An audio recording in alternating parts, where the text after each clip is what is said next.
of UKTI, we've been able to organize this. What I would like to do is just give a quick brief on Kumar, and from there onward we will have Kumar introduce Dr. Krish more, and we'll start off the session immediately. So, on Kumar Iyer is the British Deputy High Commissioner in Mumbai with responsibility for Western India and the Director General of UK Trade and Investment with overall responsibility for the UK-India trade relationship. A very important role, especially for India and UK. He was born in London to parents of Indian origin and has lived and worked abroad in India, Europe and the USA. Kumar was appointed as the British Deputy High Commissioner from Her Majesty's Treasury, where he held a number of senior posts, including most recently as Head of Financial Sector Investments, which included responsibility for the government's stakes in the Royal Bank of Scotland and the Lloyds Banking Group, and Deputy Director of Strategy, Planning and Budget, which included oversight of the UK budget process and overall strategy for the Treasury. Prior to that, Kumar was Deputy Director of Prime Minister's Strategy Unit, where he worked on a range of policy priorities for the Prime Minister. Prior to his public sector career, Kumar spent several years at the Boston Consulting Group, working mainly in the financial services practice, but also for large multinational media and retail clients. He led engagements ranging from cross-border M&A strategy to large-scale change management projects. Kumar joined BCG from Harvard University, where he was a Kennedy Scholar and also a teaching fellow in international capital markets. Kumar has an MPhil in economics from Cambridge University, where he was a Bank of England scholar and also an undergrad tutor in microeconomics. He's married to Catherine Iyer, who is a criminal barrister and was called to the bar at Middle Temple. They have 2 young children together that keep them busy. He's a keen cricketer and a chess player. Imagine. A big round of applause for Kumar. Welcome, Kumar. Thank you very much, Vijay. I think the first thing that I need to do is make a mental note to make sure we send the shorter bio next time. Clearly that's the longer press release version. But in many senses, actually, I should probably start by saying, in diplomatic terms at least, I'm a little bit of a fraud, in the sense that I am not a career diplomat. I've never been a diplomat before. I've been in Mumbai as the British Deputy High Commissioner for about 1 year now, and I've been a diplomat for about 1 year now. I must say that actually, in a city like Mumbai, it makes no real difference. Mumbai is a vibrant city. It's full of entrepreneurs, such as yourself, and for someone like me with a background in commerce, essentially, and in finance, coming here feels very natural and very normal. It is a real pleasure, actually, to talk to you all here today. I'm going to give way to my far more knowledgeable colleagues, Dr. Moore and Mark, in a minute. But I thought I'd take a little bit of time and take a bit of a step back and talk a bit more broadly about the UK-India relationship, talk a little bit about the sort of economic environments in these countries. I'm happy to take a few question and answers as well at the end. I promise not to be too diplomatic in my answers as well. So, the UK-India relationship is in a phenomenal state of health. But it does have one extremely big problem. And the biggest problem with the UK-India relationship at the moment is that we, the British, are just a little bit too British about it all. We don't like to talk about successes. We don't like to talk about when things are great. The whole great campaign is very un-British in many ways.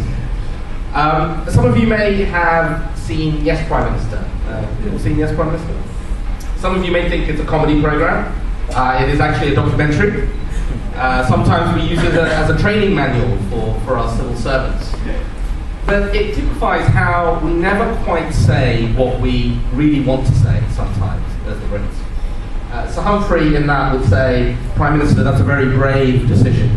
What he really means is, you would be an idiot for doing it. He would turn around and say, that's quite good. And what he really means is, that's bad.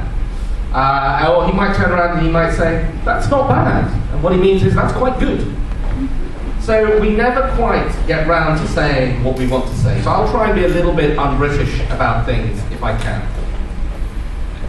The UK and India are phenomenally important for each other, and probably more important than you understand. Mr. Modi's main message has been Make in India, or his most recent main message has been Make in India. The UK is the biggest G20 maker in India as measured by investment. No G20 country invests more in India than the UK. Last year, the UK invested $3.2 billion in India. Number 2 was Japan with 1.7, and number 3 was the US with just under 1 billion. So we invested more than numbers 2 and 3 added together. And last year wasn't just a convenient year where I'm going to pick a statistic, and we all know that investment is lumpy. If you add all the cumulative investment since the turn of the century, since 2000, last 14 years of investment, the UK still ranks number 1 in the G20 and accounts for 10% of all FDI flows into India. Now the nice thing about this number is, and especially for all of you, is that this is a two-way relationship. It's not a one-way street. India invests more in the UK than India invests in the whole of the rest of the European Union combined. Now, if you think about it in terms of magnitude of scale, that's a factor of the other countries. And there are very good reasons for this. It's not just that we have the lowest tax rate now coming up in the G20. It's not just that we have a very convenient time zone, that we share a language, we share at least, yes, Prime Minister and a sense of humor. It's not that we have excellent ICT and creative sectors or advanced manufacturing sectors and an environment that really fosters and encourages entrepreneurship. The vast majority of employment and growth in the UK all comes from SMEs. And it's people like you that we seek out, and the UK is fundamentally a small country geographically. It's a small country in population terms, but it is the world's 5th largest economy. And that is because we are an open economy. We want to find the best wherever they are across the world and create the right environment for them to thrive in the UK. It's not just the economic side. The UK has 1.8 million people of Indian origin in the UK. Over 1.5. Somewhere estimates vary between 1.8 and 1.8, but over 1.5. That's not just important because of the diaspora community that you may want to tap into and use, but it's important because it means that the UK is used to working with India and used to working with Indians. The UK is British nationals are used to seeing Indians as CEOs of companies, as members of parliament, as cabinet ministers, as media figures, as sports celebrities, even now as diplomats. It means that there is a comfortable environment. It means that when you go to the streets of Southall, you can not only buy vada pav, but you can buy idli vada sambar as well, if you feel a bit too homesick. And these things matter. They're important, because at the end of the day, all business interactions boil down to a human engagement. It doesn't matter how much money you're going to make, if you don't like the person you're working with, if you don't trust the person you're working with, the odds are you're going to get up and you're going to walk away. And that is one of the things that we really do pride ourselves on. We pride ourselves on being straight, we pride ourselves on following the rules, we pride ourselves on keeping the rules simple as well, which is also really important for creating the right environment. I'll happily take questions on the UK and the economy, which is also doing great at the moment. We have the fastest growing economy in the G8.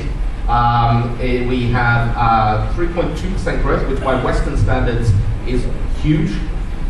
We have inflation at 1.5%. We have Bank of England base rates at 0.5%. And we have unemployment that is heading south of 7%. In fact, 6 point something at the moment. So if you're looking for an environment in a market where demand is growing, where it's good and it's strong, then again, you're looking at a good time to start looking at the UK. Now I'll finish on one last point before I give way to my colleagues who will talk more about the substance of the issue. Business isn't possible unless you can physically move easily between two countries. Now, I spend more time probably than I want to answering questions about visas, so I'll preempt some that might come from the floor. There are a number of myths about UK visas. My favourite myth is that it is difficult to get a UK visa. In business category of visa, which is what all of you will probably be applying for, in a business there are various subcategories as well, but as a generic category of business visas, we approve 96% of all applications to the UK.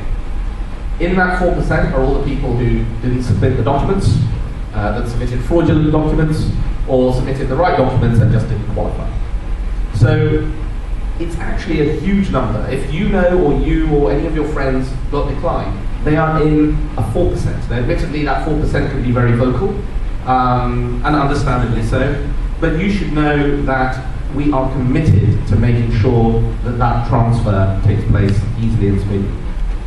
Another myth that I often get asked about is, I often get asked, why does it take so much time to get a British visa?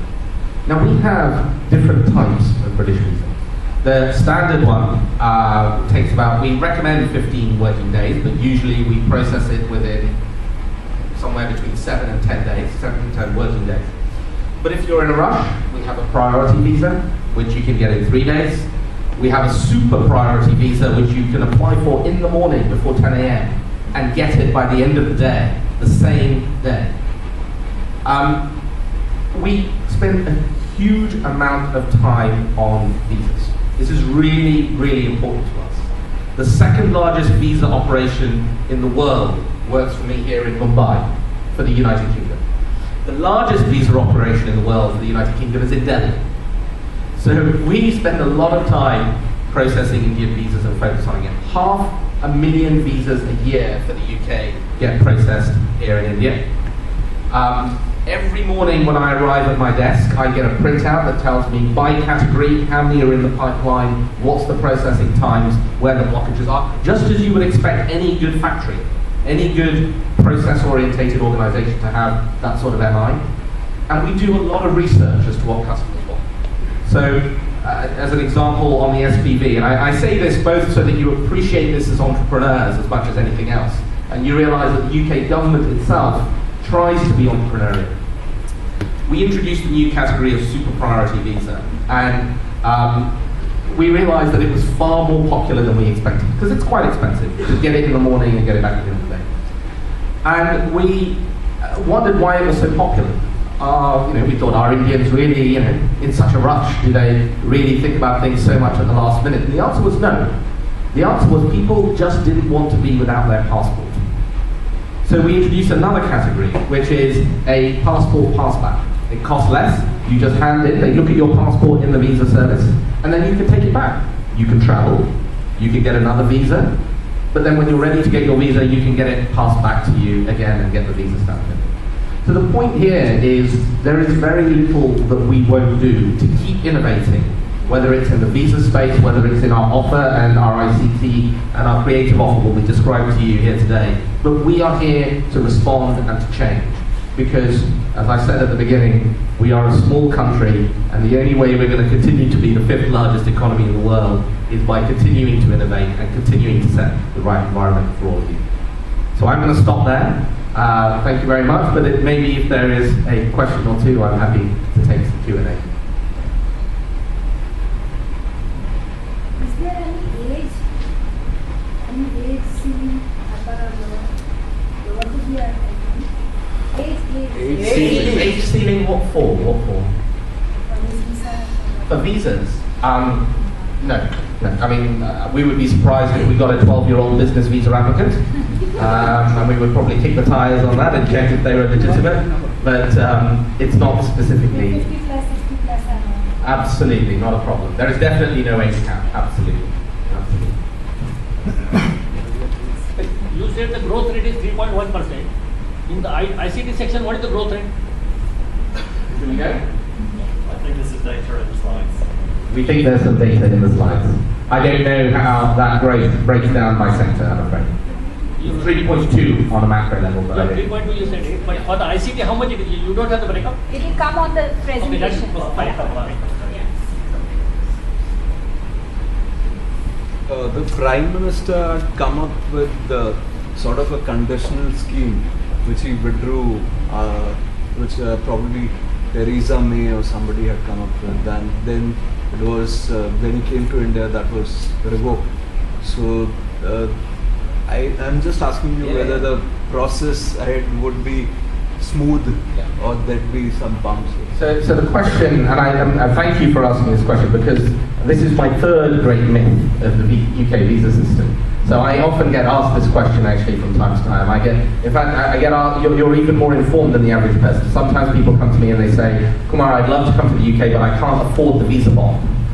There is no visa bond. There never was a visa bond, and there never will be a visa bond. The reality is that a bad news rumour is always more popular than a good news truth. And the rumour of the visa bonds, which is all it was it spread like wildfire. Everybody wanted to report it.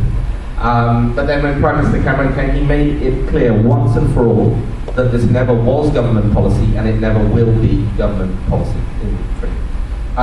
Our Secretary of State, which means our Cabinet Minister for Trade and Investment, had just left India 24 hours ago. And I was with him for a big part of the last week. And he has been trying to spend a lot of his time explaining how our visa regime is genuinely open for business. Not just for all of you, but we spoke a lot about students as well in that period. There are myths there like there is a cap on student numbers. There is no cap on student numbers. There are myths like you can't work anymore. Actually, you can. Previously, you could work for 3 years. Now you can work for 5 or 6 years. You just need to do a graduate level job. So there are a number of myths around this, but it's important to tackle them. Thank you.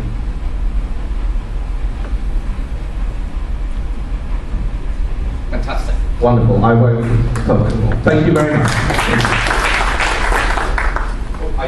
I didn't introduce Dr. Moore, but I would like either Vijay or Dr. Moore introduce themselves. Thank you, Kumar, for the wonderful insight. What we do is we just before inviting Dr. Chris Moore over here on the presentation, we have a small video which we'd like to play, and then we'll have Dr. Chris Moore come over and take.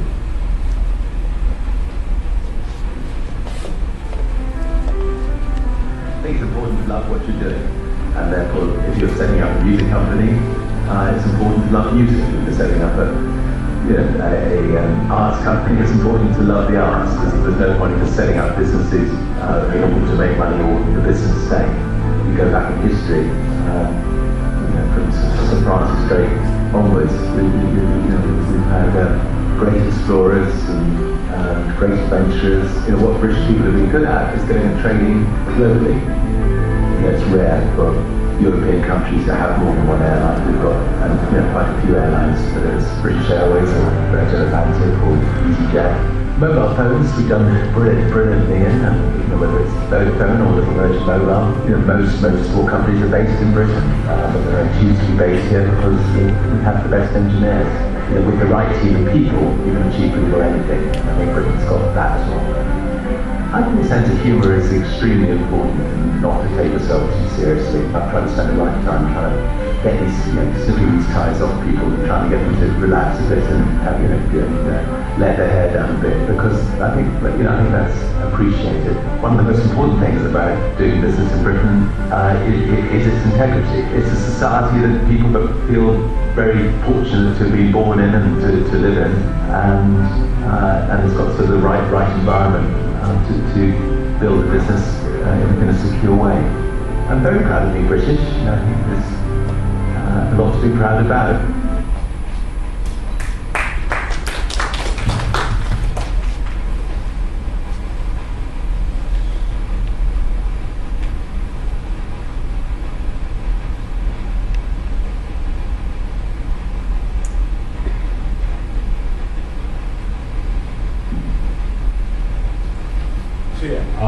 I I'd like to invite Dr. Chris Moore for the session on ICT, and would request him to please introduce, do a self-introduction. Thank you.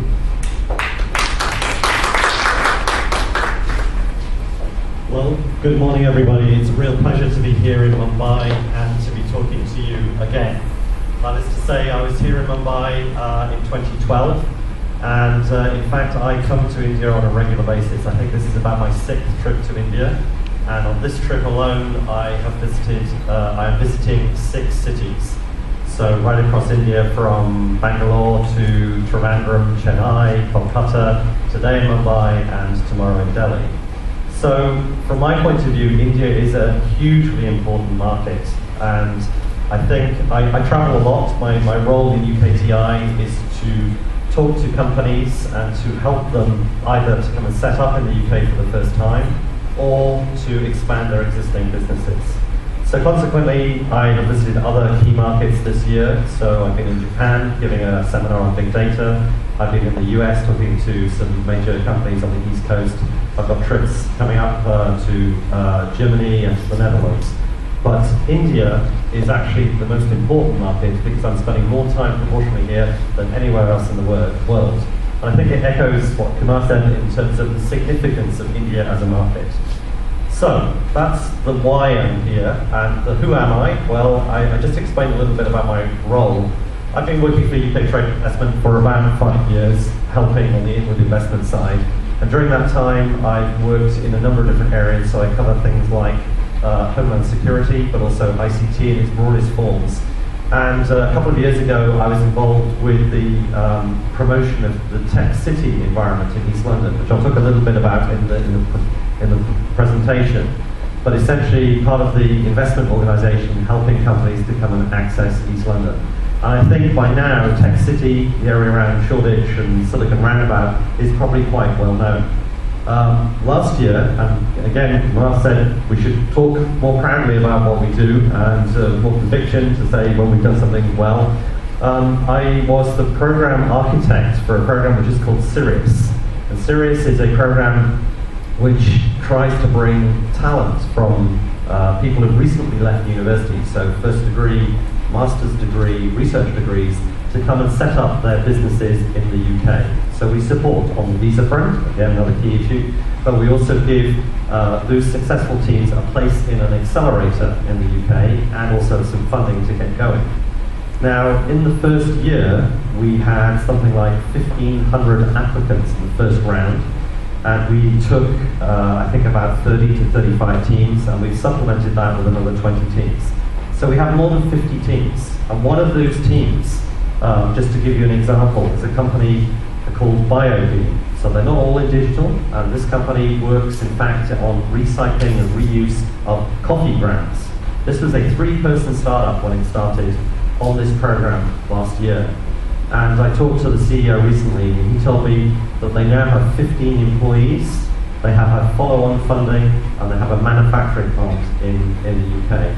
So in 1 year, I think you'll agree that's quite a success story. And those success stories could be you. In other words, young entrepreneurs, new companies coming to the UK to set up is what we're here today to help you with. Okay, so getting on to the presentation then. What I'd like to do is to talk about the innovation and entrepreneurship landscape in the UK. These materials will be available for you after the presentation. But here's roughly what I'm going to cover today. So to talk about the ICT landscape in general, to talk more specifically about the market opportunities. So if you've got a business, what is going to happen when you take this to the UK? How are you going to be able to make money from that business in the UK? How are you going to access the European market? A little bit about the clusters in the UK, and also what we're good at. And then finally, talking about opportunities for collaboration and funding. Chris, sorry for the... Will this be available to us? Yes, absolutely. So before we get to that, just a couple of words on UK Trade and Investment. I think Kumar's already covered some of this, but essentially UK Trade and Investment is a government agency. And what we do is to help on 2 fronts. Obviously on the investment side, which is what today's presentations are about, but also on the trade side. So when you come and set up your business in the UK and you're looking to do export, there's a whole series of services that we can provide there to help you. And I think the key thing to bear in mind as we go through this is that UKTI is an organisation that has been around for a long time and will continue to support companies through their complete journey from startup through idea to product and to success. So essentially signposting to success. Okay, so let's talk a little bit about the UK market. And I put a lot of numbers here which hopefully will answer some of the questions that came up earlier. I don't propose to go through all of this detail because we don't have sufficient time this morning, but suffice to say that you can tell from the statistics here that the UK is a strongly growing market. It's also a market where broadband penetration, internet use is very, very high, and that leads to a couple of different consequences. Firstly, it's a market of early adopters. So I don't think there's anywhere else more keen to look at online services, and particularly in a mobile environment, than the UK. So what we tend to see is that these early adopters are moving from online to mobile, and that people, as a matter of course, are thinking that if they're going to order plane tickets, book a hotel, book a restaurant, it's all done on a mobile device. And of course, a lot of this is driven from a commercial point of view by tools such as big data analytics. So in looking at kinds of key clusters or key subsectors within the UK for ICT, here is a long list of these, and I will talk about some of these in a bit more detail, but I just wanted to give you a flavour for the whole environment. So on the left-hand side in black, you'll see the ICT sectors, and on the right-hand side in blue, you'll see some of the creative subsectors. My colleague Mark is going to be talking about the creative part, so I'll leave that for him to cover later. But just to give you a few examples of some success stories here. So at the bottom here, there are some company logos. I just want to talk about a few of these. So bottom right is a company called Holition. Holition is in the 3D and augmented reality space, and they've been helping big brands to take their products to the consumer in a much more effective way. So essentially helping to visualize what some of these large high-end brand products could look like. Unruly Media is a company in digital marketing. So they use big data analytics to determine how successful an online marketing campaign is going to be. And these are both London-based startup companies that have grown very significantly over the last few years.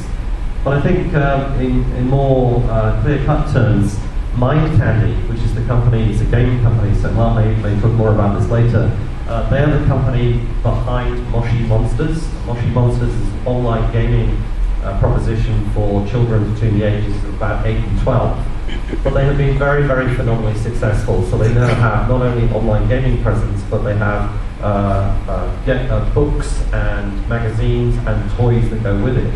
And a conservative estimate, I think in 2011, put this company as being worth at least $200 million. And I think it's fair to say that this company is going to continue to grow and be successful. They went from a 3-person startup to employing more than 100 people. Top right, DeepMind is a company that you may have heard of. They're in artificial intelligence, and that's a company that again was a London-based startup and was recently sold to Google for a sum estimated to be around $500 million. So real success stories of entrepreneurs and startup companies in the UK. But let's talk about some of the subsectors in a bit more detail. So first of all, big data, data analytics. You might have noticed on the first slide that there was a document talking about big data. In fact, big data has been classified as one of the 8 great technologies, so echoing the theme that Kumar was talking about earlier.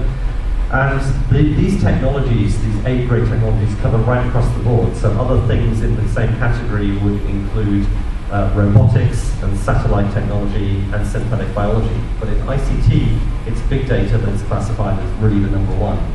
And you can see that this is going to drive tremendous growth in the UK economy over the next few years. It's going to create jobs. But I think one of the reasons that big data has had so much focus is because of the well-developed cloud, data center, and high-performance computing infrastructure, and the fact that there are many, many startup companies and good universities that are developing new algorithms, new approaches in big data analytics. And I think, unusually, the UK's research councils, who are the funding bodies for R&D, all 7 of these research councils are funding projects in big data. But of course, we're from the government, and of course we would promote the UK, but we're going to be pushing that message quite strongly now. But I think it's also important to note that it's not just us who's saying that big data is important in the UK. These companies at the bottom, so Hitachi have set up a big data, European big data laboratory in Manchester. And they did that for a reason, because they felt that the UK was very much the best place. Huawei, the Chinese electronics company, has established a research collaboration and big data center in London with Imperial College. And Reed Elsevier, the publishing company, is doing something very similar with University College in London. So there's a tremendous emphasis on the UK being the best place for big data analytics. But I mentioned infrastructure, and of course you need that in place to support all of the processing that's required for big data analytics. And in terms of data centers, I've recently been working on getting some of the information and statistics to promote data centers, and these are very fresh, up-to-date numbers. And you can see that the UK is the #2 destination for data centers outside of the US. So there's more data center capability in the UK than anywhere else in Europe. And again, you can see that a number of large companies have decided to put their European data center operations in the UK. So companies like NTT Data, for instance, and Amazon Web Services, for instance, are all based there. So if you have a need for data center capability, you will certainly find it in the UK, and lots of different types of data centers, some very, very energy efficient data centers, all located there. And all of this is supported by some great research and development in this area as well, looking at cooling technologies, looking at the best way of organizing data centers through data center infrastructure management. And all of this is present in the UK. Another hot topic in the UK, and a hot topic for all companies worldwide, is that of cybersecurity. I think it's one of those situations where no company can say, oh, well, we don't need to worry about cyber, it doesn't involve us. It touches every single company. And I think you can see that this is a very strong growth market in the UK. And one of the reasons for that is because, again, we have some great centres of excellence. The government, through the research councils and the GCHQ, which is the government organisation that looks after security around communications for the public sector, they got together and defined 11 centres of excellence in universities, covering right across the board from things like cryptography to malware and other forms of cyber issues. And therefore, we can point to the UK as being a real strong environment for cybersecurity research and development. And I think the particular location of the UK, being in the heart of Europe, but also very well connected to other established markets like the US, is a very important factor in this respect. Also, in terms of infrastructure, the UK has a very well developed cloud computing market. So again, you can see very high growth numbers here. And I think the other thing that's important to note is that there is probably no escape from moving towards the cloud. Most companies already have a cloud presence one way or another, using cloud services, and this is just going to accelerate over time. And I think this affects both the private sector, but it also affects the public sector. And I think in terms of this emphasis from the public sector to move more and more services to the cloud is very, very significant. But I think the two reassuring factors here, that if you are a company thinking about doing cloud services in the UK, it's fair to say that many companies feel much more comfortable, much more secure about using cloud services in the UK than in many other locations in Europe. And therefore, the barriers to entry, barriers to participation are much less in the UK than in a lot of other locations. I just mentioned a little bit about digital services and cloud computing for the public sector. This is now much, much easier for companies that are based outside of the UK to participate in. A couple of years ago, the CTO of the government a guy called Liam Maxwell, decreed that he wanted everything to move from a public sector point of view to a single website, and to make it very, very easy for companies from overseas, from wherever they were located, to participate in providing the right cloud services for the public sector at a price efficient point. And therefore, this concept of G-Cloud, or the Cloud Store, which is essentially like an app store for government cloud applications, was created. Which means that you can, as a company, you can sign up to this. You have to be accredited, so there are a few steps to go through, but it's really straightforward. And once you're there, you can advertise essentially what services that you provide. So that means for any public sector organisation to find you, it's very, very straightforward. And therefore, this whole concept, or this view that all government services should be placed online, this digital by default approach or culture has been very well established over the last few years. Of course, there are other areas of technology that are very important at the moment in the UK, and I think smart cities is pretty much affecting all urban planners and a lot of technology companies right now. I think it's important to say that the UK is very committed to this. So you can see that £24 million was invested in a demonstrator, so a test bed, if you like, for new technologies around smart cities in the city of Glasgow in Scotland. But it's not the only one. And in fact, quite a lot of cities, such as Milton Keynes and Birmingham, have been also designated as smart cities, which means that they have an opportunity to test out new technologies. So, given that ICT is an enabler for a lot of these smart city approaches, I think this stretches right across the board into other areas like transportation, assisted living, and energy management. Now, the UK has many startups that are working in this area, and I wanted to give you just a couple of quick examples. So Playsar, which is looking at public transportation management, and I think in a city like Mumbai, that would be very interesting technology to apply. But equally well, for Indian companies who've got technology in that space, I think there are great opportunities in the UK as well. And Carbon Culture is another company which is looking at energy management. And again, I think there are applications in both directions. And you can see that the market size here is very significant, so I think we're going to see a lot of opportunities over the short term for technology in this area. But a lot of this is enabled by the Internet of Things, or the Internet of Everything, or the Industrial Internet, depending on the terminology. And conservative estimates say that more than 30 billion devices are going to be connected to the Internet by 2020. I saw some other figures recently which put this number at 50 billion. So whichever way you look at it, there's tremendous opportunities for companies that are working in that space. Now the UK is very well positioned here because ARM Microprocessors is a Cambridge-based originated company, has been working on the Internet of Things for quite a long time. And other companies like Newell, which are working more on the software end and the connectivity end, are really helping to drive Internet of Things technology. So there are clear clusters in places like Cambridge and London, but also accelerator programs and government support for testing out new technologies in the Internet of Things. So again, if you're working in that space, there are lots of opportunities for collaboration in this area. Okay, so that gives you a quick snapshot of some of the subsectors. I'd now like to just go on and talk about some of the clusters. And I don't want to talk about these in a lot of detail, but just to give you a flavour that it's not just about London and the South East, but there are clusters all over the UK, and I'm sure Mark will talk about some of these in gaming and animation, but broadly you can see there's a good mix. So the message here is that no matter what area you're in terms of technology, there will be a logical cluster or several clusters that you might want to consider to start up your business.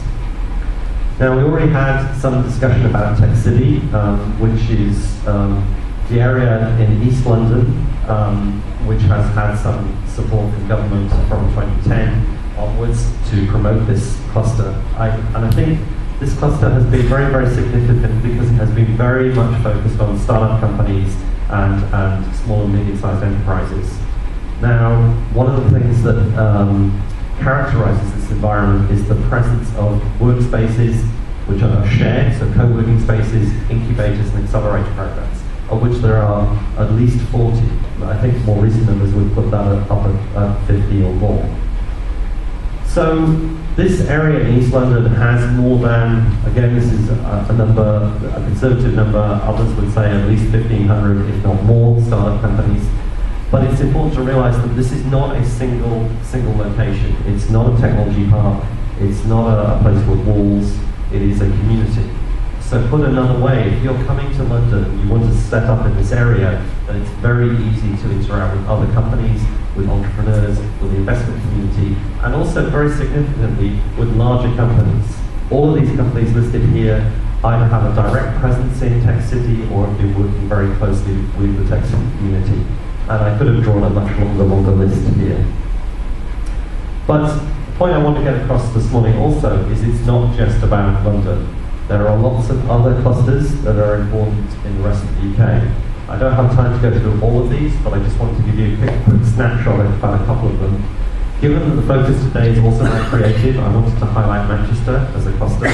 Manchester created Media City, which is on the western side of the city. There is an anchor tenant in the shape of the BBC. The UK's second broadcaster, ITV, also has a presence there, and on the same site we find the University of Salford, which is looking at digital broadcast technology, and there are other significant facilities there for startups, so a place called Greenhouse, which is for startup companies. So very much the same kind of ecosystem as you find in Tech City, but really focused on media and creative. The other well-known cluster of startup companies, and this gets more towards hardware and electronics, is Cambridge. And again, you can see here that there's expertise in hardware, gaming, IT for life sciences.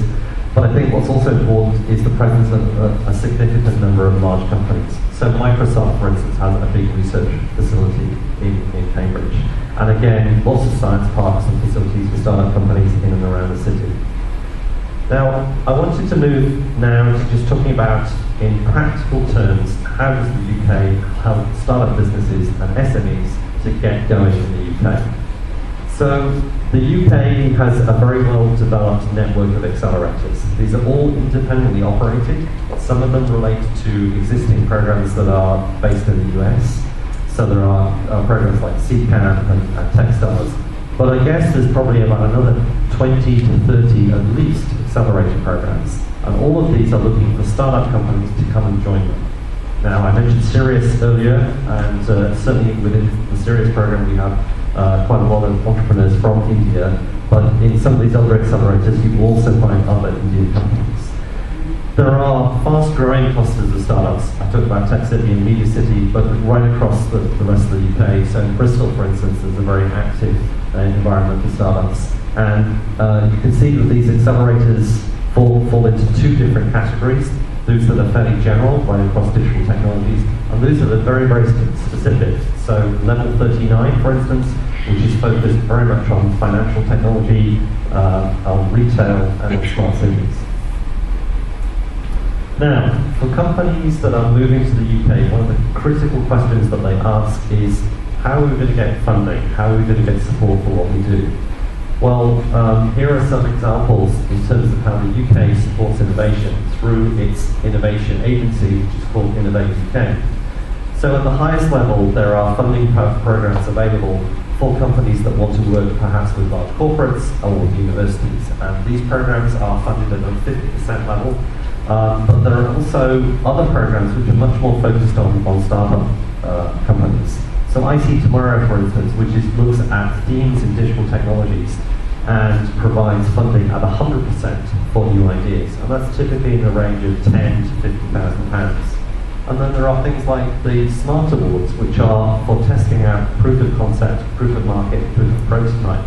And these range in the order from £20,000 to £200,000. Now, of course, all of this is competitive. It's not money forgiven.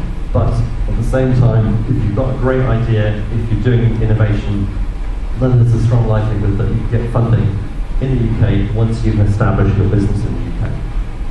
There are all sorts of other partnerships and networks, and again, the local team here in Mumbai can give you a lot more information about some of these. And we're also very happy to talk after the presentations about the detail of some of this. The research councils I mentioned already also support longer-term research and development. And again, I don't want to dwell on this for a long time, except to say there are regular calls to help companies work with universities and do research that is collaborative. And there's a very strong emphasis on things like the digital economy and big data analytics. But let's give you a specific example. And to talk about a group of research organizations called the Centers for Doctoral Training. This is the single biggest investment, I think, in ICT. Close to £1 billion that's being invested in a group of more than 100 Centers for Doctoral Training. Why are these important? Well, because they've been set up to have an industrial focus. They've been set up so that companies, small, medium or large companies, can work with universities on topics like big data analytics, like cybersecurity, like advanced mathematics. And I've just given you a few examples here. So for instance, Edinburgh, which has Europe's largest informatics department, has a Centre for Doctoral Training in Data Science. There are others in topics like complexity, cybersecurity, etc., etc. And again, we can give you more information about this kind of thing. Now, the other thing that we're often asked when it comes to looking at the UK for opportunities is, okay, so I can get there, I can find somewhere to set up my company, I can get some funding, but what's the tax situation? What are the tax breaks? Well, here's a summary of some of these. So, as Kumar mentioned, we have one of the best corporation tax environments in Europe, and that's heading further down next year, so going down to 20%. But if you are a technology company that is developing technology, so you're essentially doing research and development in an area, there's the opportunity to take advantage of R&D tax credits. So as a small company, for every £1 that you spend on technology development, you can put £2.25 against your tax liability. So that's very, very significant. And even if you're not paying tax in the first year, then you can defer that to a later year. And even if you're unlikely to be paying tax in the short term, you can then get a cash payment back as an alternative. So it's very, very lucrative in terms of companies that are developing technology. Similarly, if you're protecting your technology using patents, you can look at Patent Box. Patent Box is designed to help companies that are filing their patents in the EU or in the UK and just getting a revenue coming back to the UK. So that revenue, which is directly related to that patent, would be taxed only at 10% rather than conventional rates of corporation tax. So again, it's very attractive. Then, as a company looking to get investment, there are tax breaks for investors. So the Seed Enterprise Investment Scheme, for instance, which help investors to invest in companies like the companies that you would be starting in the UK. And the last point here is about regional growth funds. So if you are in a business where you are likely to open a manufacturing facility, or you need to have a data center or something of that sort, then there is support available, particularly for regions outside of London, to get extra support for these very large projects. And of course, if you are growing your company and you're happy with the funding and the tax breaks that you're getting, the next thing you're going to think about is acquiring the right kind of talent. Well, the UK has, in fact, 4 of the world's top 10 universities, and if you look at the next 20 or 30, these are some of the best universities in the world, particularly for things like computer science and for the skill sets that would be relevant to the creative industries as well. But what's also important is because the UK is part of the EU, we can draw upon that population from the broader Europe. And we see this very, very frequently. The startup companies that are based in London, for instance, or in Manchester, attract graduates and talent from the rest of Europe. Because if you're in Poland or in Slovenia or in Spain or Portugal and you want to work for an exciting startup company, the chances are you'll be thinking very positively about coming to the UK. So many startups are very, very international to start with when they set up in the UK, and this is certainly supported by some of these initiatives. But in terms of getting that company really going and saying, well, we can't really afford to take on permanent employees yet, what else can we do? So there's the opportunity to take interns, both international interns through schemes like the one the British Council runs, which is called ISD, but also taking on people on apprenticeships. So this is vocational training, so where the government supports a large part of the cost of this. So you bring the individual in who may not have been to university, but is actually perhaps been writing code in their bedroom for some number of years. So these people are very, very motivated and often very, very well skilled. Equally well, you can work with business schools or art design schools to test out ideas, test out concepts, and again, that can be very, very affordable. And there's a whole raft of European Union mobility schemes like Marie Curie to allow you to work with universities and to bring PhDs and postdocs to come and work with you. And finally, I think putting all of this together, we believe the UK is the ideal place to do business. So we talked about the strong market both in the UK, more broadly across the rest of Europe. We talked about the R&D, the skills that are available, but also the fact that it is fundamentally, as Kumar said, one of the easiest places to do business. And I think that's really, really important because as you take that first step and think, we could go anywhere in the world, you want to go to somewhere which is going to be right for you, that will be easy for you to get going. And I think the final point really to say here is that it does have some of the lowest barriers to entrepreneurship. The fact that there are so many accelerator programs, the fact that there are so many co-working spaces available at very affordable rates to allow you to get going very, very quickly. And the final icing on the cake is the fact that the tax regime is quite attractive. So I think, okay, so just the final slide is really putting all this together visually. So just taking an example, if you're a big data analytics company, talking about the kind of the data environment in the UK, which is very open and very accessible, the fact you find the right kind of skills and talent, the fact that there are lots of companies working in that kind of space that you might want to collaborate with, the well-developed infrastructure in terms of cloud and HPC, and then finally the fact that there is funding opportunities available, great place to do business, and very supportive from the tax point of view. Okay, that concludes my presentation, and thank you for your attention. I'd be happy to answer any questions. John. What about the cost of living and cost of starting and getting up to the salary level? Sure. Another question. Yeah. It's combined.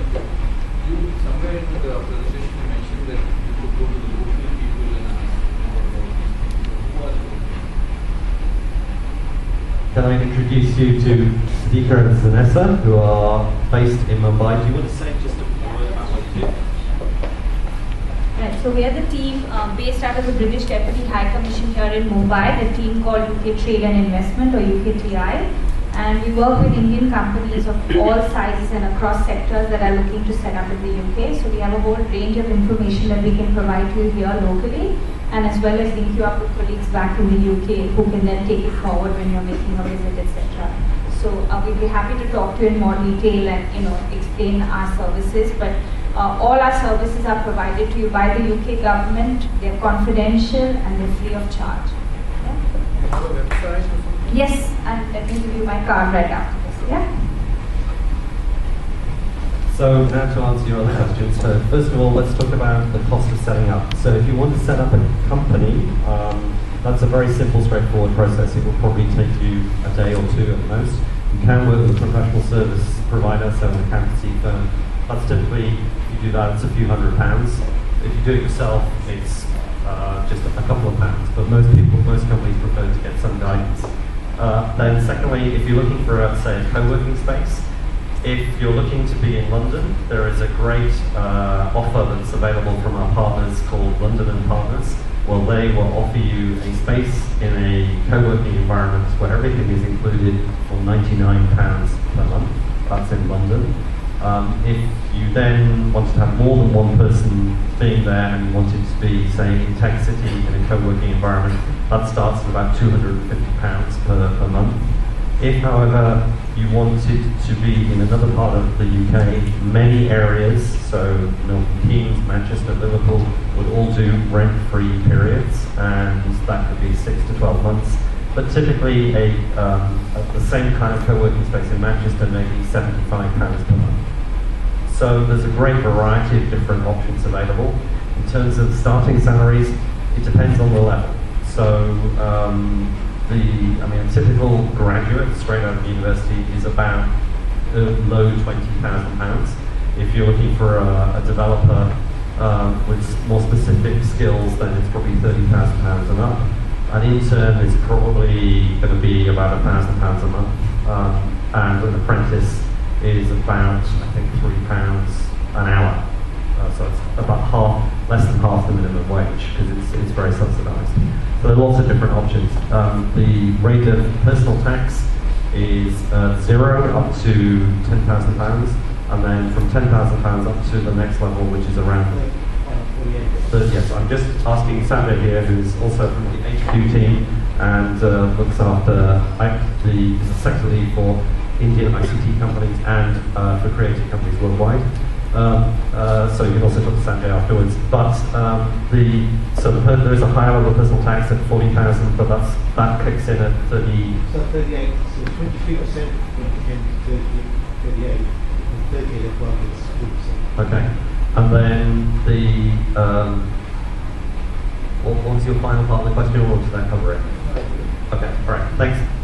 Any other questions? Just to say that our colleagues from London and partners are actually here in the room, and if they have representatives here in Mumbai as well, so you can talk to them as well. Yeah. Thank you. Yes.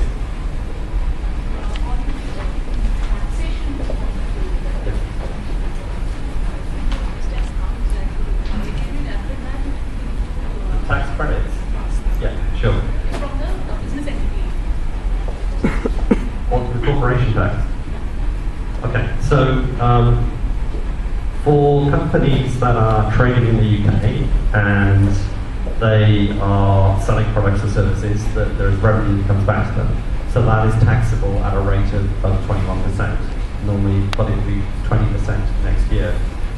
If for the patent box, for instance, if you had launched a product and it's based on some technology that you had patented in the UK or in the EU, and say you got £1 million revenue back from that in the first year, instead of paying £210,000 tax on that, you'd only pay £100,000.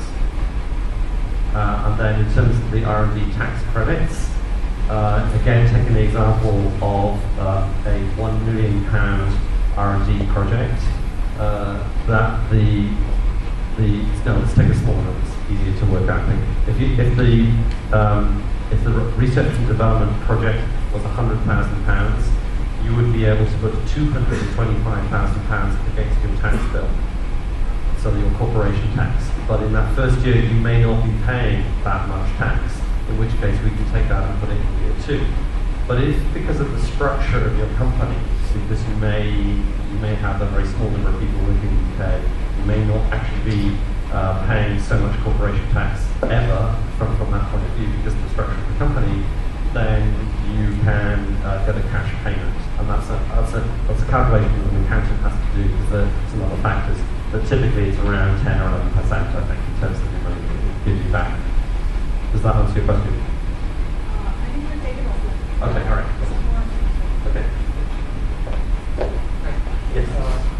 So I have a question with regards to the tier 1 entrepreneurialism, and I'm a bit confused because it says £50,000 and it says £200,000. It means to hire 2 EU nationals. So could you throw some light on that? I'm going to pass this to Siddiqa because I'm sure he's better placed. Okay, so we can provide you some really detailed guidance on all kinds of visa categories, and we have a whole list of empaneled consultants who are UK-based companies that would do this for you, so you will have real professional advice.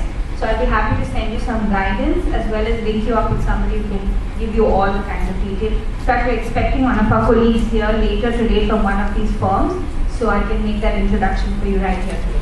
Yeah?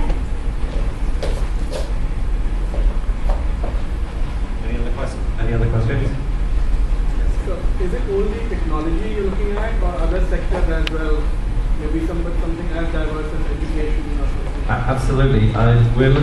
We look to try and support companies from all the sectors. Now, Mark and I are here talking about ICT and creative, but educational technologies would fall into that broad remit. But equally well, all the programs that we have will support right across the sectors. So if you have interest in life sciences or advanced engineering, it doesn't matter. We are here to help.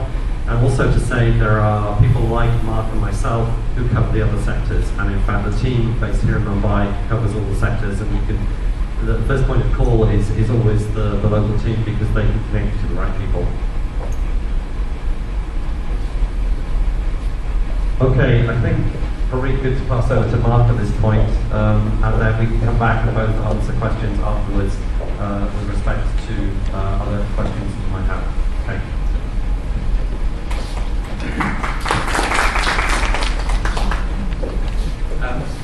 So I'm Mark. Like Chris and like Kumar, I also have a private sector background, and I continue to work in the private sector, and that's part of our function within UKCI is that we are still in the business, and when we're working with companies like yourselves, and we're working with companies looking into expanding to the UK, we're working with a network, and we're working with very active knowledge on trends on the positions. So that is the role. As I say, I started off in TV, post-production and editing, that kind of stuff. I've always worked at the point of where creative content meets digital. I also been an entrepreneur and did a web startup in the great Web 1.0 bubble. Mobile phones were very different things in 1999, so maybe I should have hung on a little bit. But it's clearly an interesting area, and in some ways that's why Chris and I are travelling in tandem this morning, because the thing that we're really interested in is the bit where creativity is tech-driven. And one of the things that we're looking at in India, and I was in Hyderabad at the beginning of the week, and in Mumbai and in Pune tomorrow, are those areas where technology is massively driving forward the process of delivery of content. So that might be in animation, it might be in visual effects, it might be in mobile. That's what mobile content, that's what we're looking at. As I say, I generally work with companies looking into the UK. There's always an exception to that rule. So next week I'm in Munich with ZTV, who are looking to expand out of the UK into Germany. Because many companies who come in from the US or come in from Asia tend to use the UK as a hub to address a wider EU marketplace. So I'm going to kind of canter through the creative industries. There'll be a couple of slides where there's a cross with Chris, so I may just kind of skip straight through them. But what I want to do is essentially give you an idea of the scale of the creative industries within the UK economy. And I think one of the things is that creativity is a UK strength. My job is relatively easy around the world because we are recognised as a place which does creative well. Many of the technology companies that we work with come into the UK because they want to look at design, they want to look at user experience, and they want to understand how they can improve the way that their technology interfaces with their customers. So in terms of implications for the UK PLC, it's about a £70 billion a year industry in terms of impact. Statistics are always variable. It tends to, you see a figure between 5 and 7% of GDP.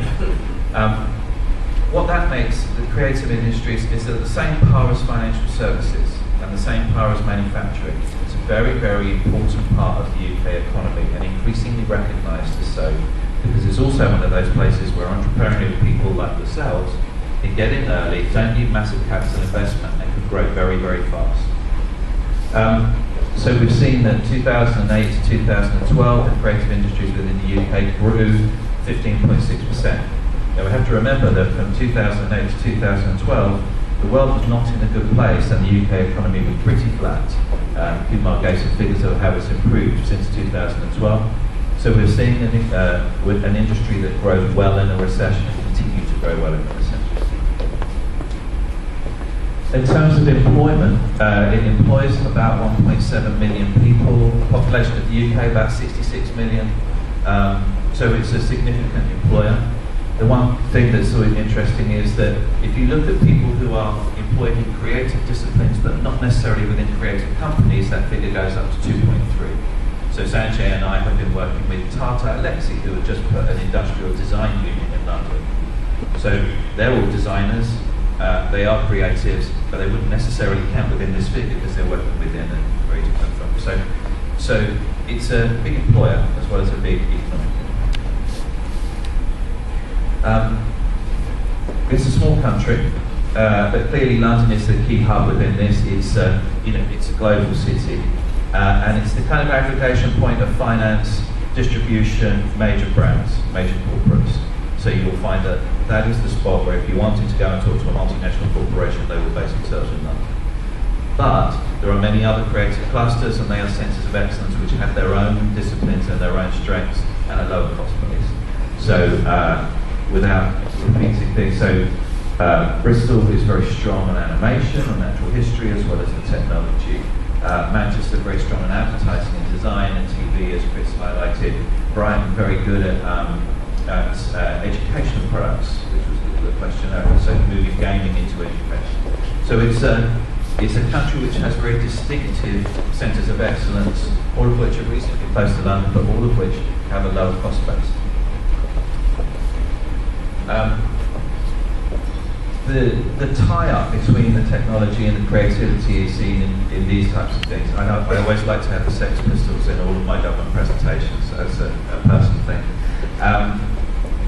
It's bringing these types of big companies into places like East London. And the reason East London really grew is because it was full of artists and fashion designers and musicians and people making films. And they're all working on digital tech, and they're all beginning to blur with each other. And you create this ecosystem, which is a very, very vibrant, creative environment. And then you bring technology into it, and you have the innovation which which you see now, which you're very much part of. And we're seeing a big flow of American companies in particular. I was talking about Samsung earlier with someone. They're coming in and they're looking to see where the new innovation is, where are the small companies that they can find, and they find them in the UK. Find them because there's a way of thinking, it's a creative way of thinking that's very difficult to find elsewhere.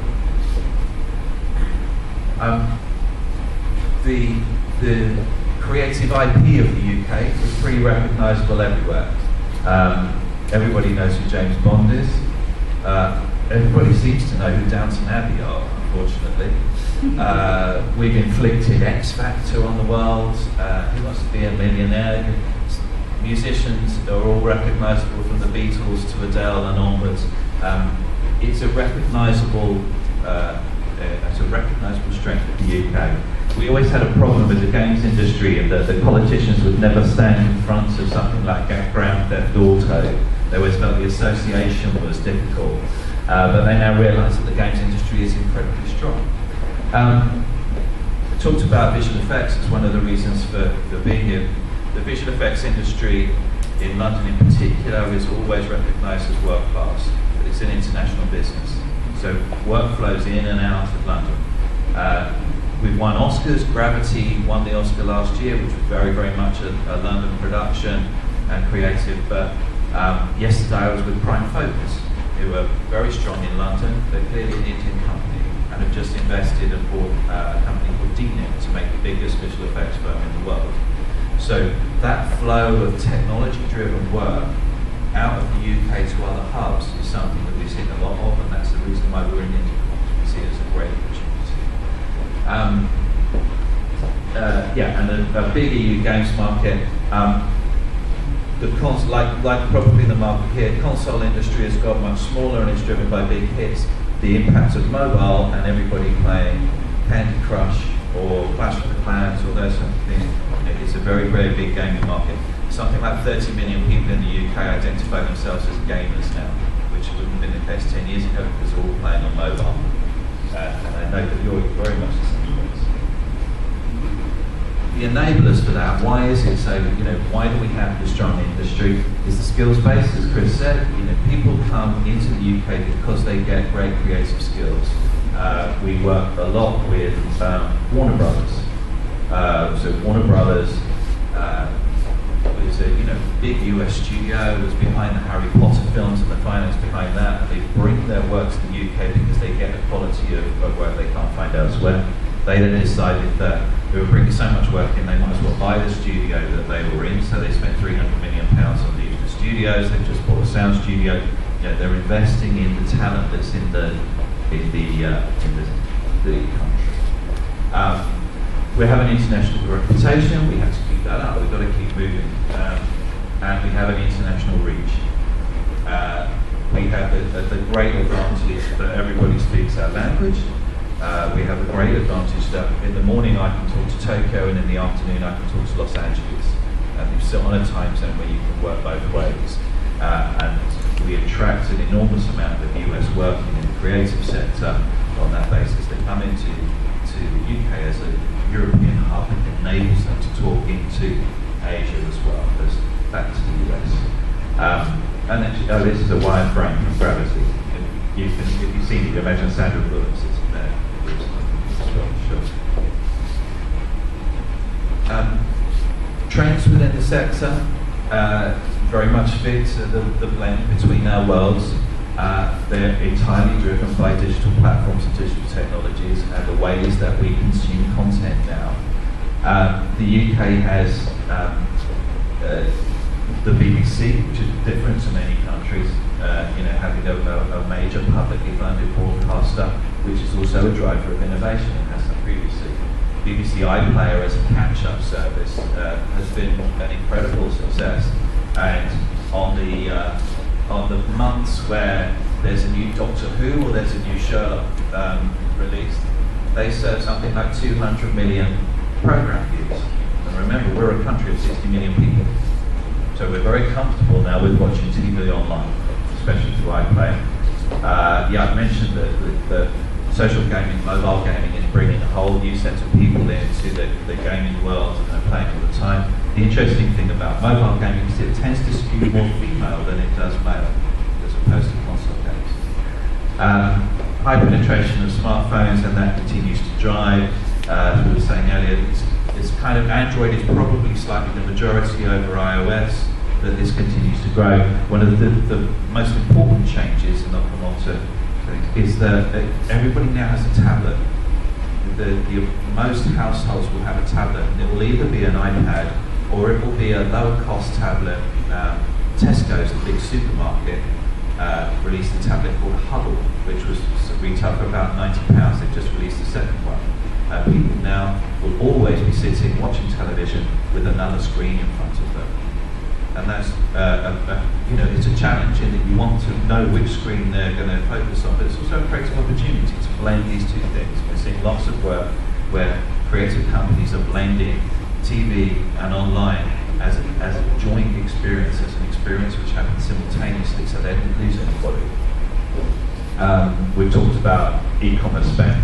People like spending money online. That's good. That means that there's a market. And social is very much a key driver of attention because it's trusted, because it's peer recommendation. There's a stat that I have in another site where people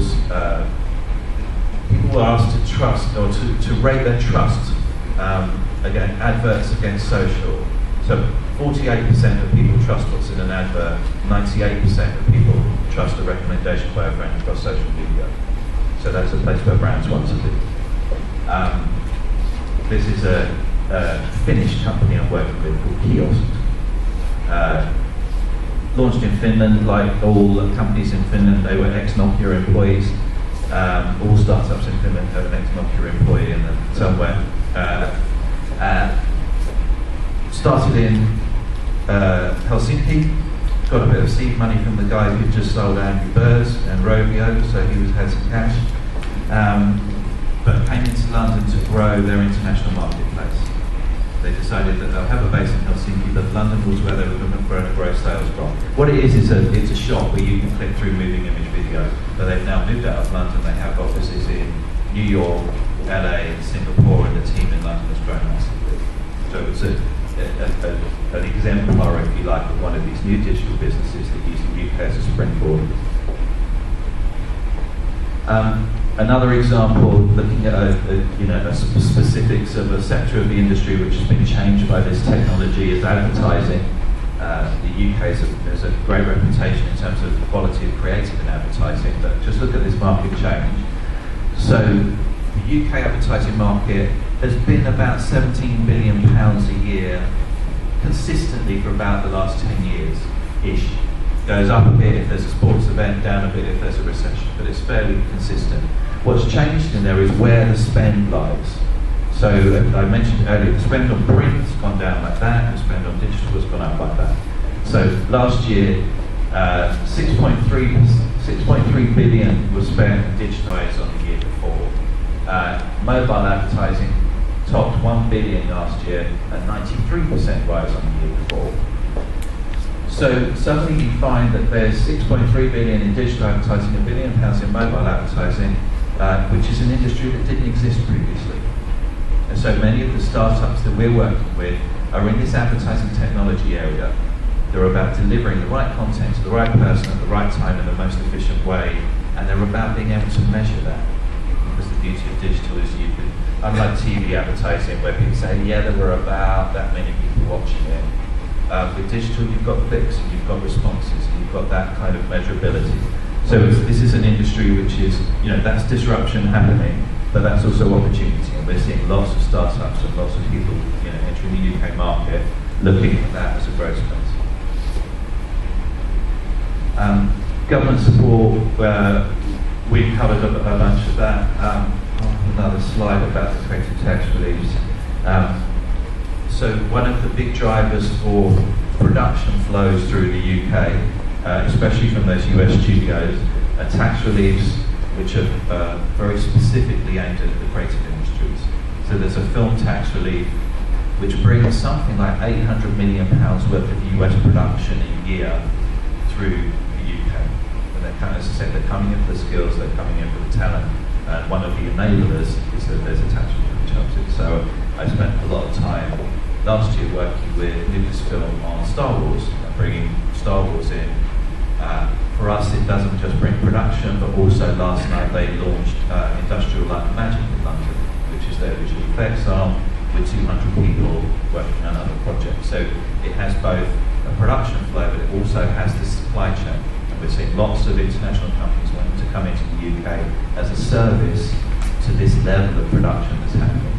What do you mean by cultural test? Cultural test? Cultural test. Okay. Let me just cover this line and then I'll talk about cultural test. So, as well as incentives around film, because that's been so successful, we've also introduced incentives around animation and very high value TV production. So £1 million per programme hour, which tends to be drama. So last year, something like £300 million worth of drama, a US drama, was shot in the UK on the back of that. But as I say, one of the reasons we're here is to talk about Indian animation and how we link Indian animation into the UK and look at these kind of incentives. There is also an incentive around games, which has very recently been introduced. They tend to work at they're at 25% relief level. There's a whole load of complexity behind that. But you tend to work out that about 20% of your applicable cost you can write on. We'll go into that another time. There is a cultural test. The cultural test is essentially to make sure that the value is coming back to UK PLC. The tax reliefs have to flow through a UK company. They are about expenditure within the UK. And there's a point system which says, okay, which says, what's on the screen? Is it recognisably British? Are the people, is it British language? Are the people behind the camera? Where's the script come from? Where's the expenditure? It is not a difficult test to pass. And we have a certification group within the BFI who will help you pass it. It is not meant to be a barrier. It's something that we want to pass, but in some ways it's a guarantee that the money that the government is giving back to you is having a UK impact. So an example of something which passed the cultural test is the film Captain America, which is clearly not recognisably British, But another, the spend was in the UK, some of the cars were UK cars, all of the people working for were in the UK. So it's something that you can, that can be managed, and we recommend that you get in touch with the certification unit right at the very beginning. They want to see the first script and the first budget, and they will advise you. And we've been working with a very big Indian film company recently on a project which is going to go into the UK. They're going to base themselves in Manchester, and that will qualify to the cultural test. We also, within animation and games, we're aware that many games are set in space, or they're set in places which are, foreign lands, or people don't speak any language at all. They speak a made-up language, and so there's an accommodation of the fact that it's almost better that you set it on the moon than in Los Angeles for our cultural test. We're comfortable with that. Is there any example of a failure? Of a failure? Qualify the test? Do I have an example of a failure? Probably not off the top of my head. But there's a link which I haven't got on this, but which I can provide. It's very, very clear. There are 31 points, and you have to get more than 16. And it's utterly quantifiable. Yeah. And so there's a page that I can send you a link which says this is what you need to do for animation, this is what you need to do for games, this is what you need to do for film.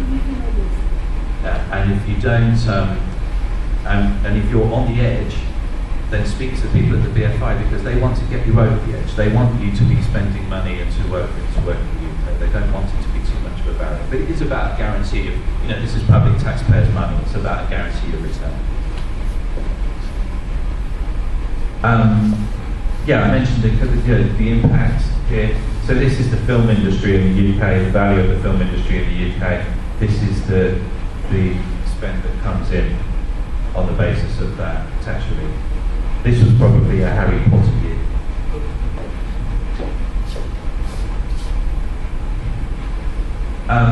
And one of the things that we're always very conscious of, whilst we talk about skills and talent, we want to attract lots of people in, but if we attract it in, you're going to be really cross if you can't hire anybody, or you're finding skills gaps. And so there's also the kind of holistic funding, which is about making sure that you can hire the talent that you need to hire. So there's also money which is put behind training.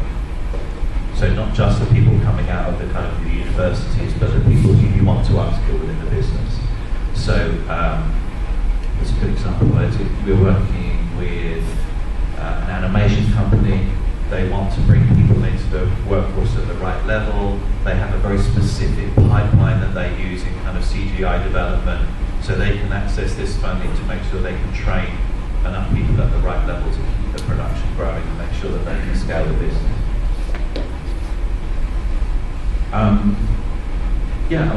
I suppose one of the positives that I take, when I started in the industry, I was working in Soho, and anybody in the creative industries wasn't to be trusted. They all had ponytails, and they were either starving or they rode a motorbike or something like that. We're in a very different world now, and we're in a world where the creative industries is seen as a great driver of not just cultural impact, but also economic impact, and the UK government is very, very strongly behind it. When we launched our UKTI Creative Industry Strategy a few weeks back, it was launched by David Cameron.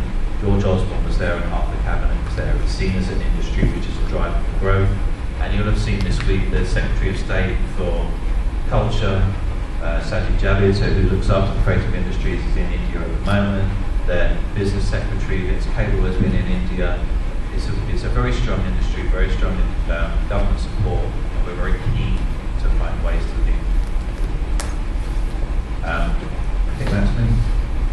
That's my contact details. So if you don't get a card, then when we circulate the PowerPoint, any questions? Do we have some specific that you have to hire local people in UK for an employment, or if you can nothing like that? You could be sending someone from your India's office to set up your UK certificate. That you is, don't have to necessarily employ someone. As long as it's a senior director, you can get a solo for 2 years to set up an operation in the UK.